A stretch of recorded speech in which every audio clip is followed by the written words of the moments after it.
Il est important que les enfants puissent déposer le récit de ce qu'ils ont vécu, qu'ils puissent s'exprimer au travers du dessin, au travers de l'expression orale, au travers de la créativité.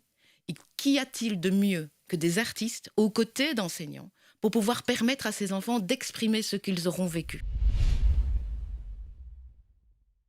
Il faut reconnaître aussi quand les gens travaillent bien. La ministre Caroline Désir, s'inscrivant vraiment dans la continuité de ce que faisait Marie-Martine Schintz, a bien Donc préparé. une gommette verte. Il ne s'agit pas de gommette, il s'agit d'une rentrée qui à la fois est de qualité, a été bien préparée, mais c'est aussi l'occasion de remercier non C'est pas tous seulement les la jours que ministre. l'opposition peut dire ça d'une ministre, hein? Être dans l'opposition, ce n'est pas tirer tous azimuts et n'importe comment. Nous avons un certain nombre de propositions. Elles sont d'autant plus crédibles que nous reconnaissons quand le gouvernement travaille bien. Je voudrais quand même vous poser une question sur les masques qui posent beaucoup de problèmes aux enseignants, à la fois dans le primaire et dans le secondaire. On va garder ces masques. Il y a les syndicats d'enseignants qui commencent à s'inquiéter, des spécialistes qui mettent en garde.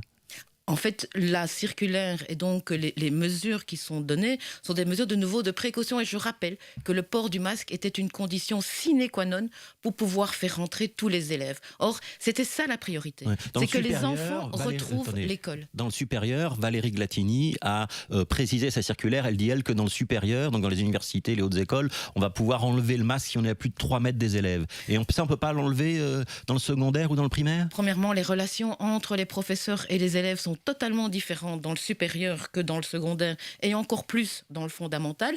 Deuxièmement, il est prévu de pouvoir aérer les classes, d'avoir des moments de répit et ça aussi c'est important et je pense que les directions dont il faut vraiment saluer le travail parce que si la ministre c'est important, les directions d'école et les enseignants ont fait un travail extraordinaire et ont sacrifié une bonne partie de leurs vacances pour préparer la rentrée.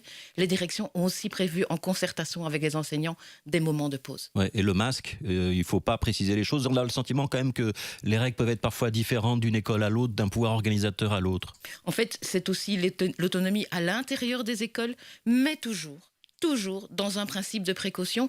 L'essentiel est que les enfants puissent être à l'école et retrouver la joie de pouvoir apprendre. Alors, il y a quand même beaucoup d'inquiétudes sur un éventuel retard dans l'apprentissage de cette génération d'élèves, avec des acquisitions qui ont été perdues au moment de la fermeture au printemps, qu'on rattraperait peut-être pas. La fédération a prévu un dispositif avec de la remédiation, une sorte de remédiation supplémentaire, et même des enseignants supplémentaires, un budget donc spécial Covid-19, 21 millions d'euros pour tous ces élèves en difficulté. C'est suffisant ou pas? Alors, si c'est suffisant, il va falloir voir, puisqu'il est prévu de faire des évaluations de chaque difficulté ou pas des élèves. Ce que j'aimerais dire, c'est que l'important, c'est effectivement, alors que cette crise de pandémie, cette pandémie a creusé les inégalités entre les enfants, de pouvoir remédier à ça le plus vite possible. Et là, j'appelle vraiment, mais vraiment la communauté française à faire une ouverture aux artistes. Il est important que les enfants puissent déposer le récit de ce qu'ils ont vécu, qu'ils puissent s'exprimer au travers du dessin, au travers de l'expression orale, au travers de la créativité.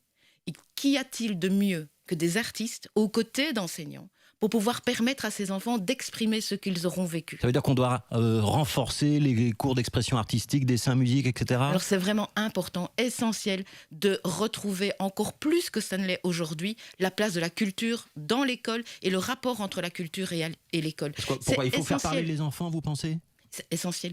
Je pense qu'on n'a pas encore mesuré les traumatismes qui sont liés au fait d'avoir été, entre guillemets, enfermé pendant des mois à la maison, d'avoir eu la peur qui était là, la peur de la maladie, la peur de la mort, le fait que peut-être un enfant a perdu un grand-parent, une grand-mère, un grand-père et qui n'a pas pu l'exprimer correctement.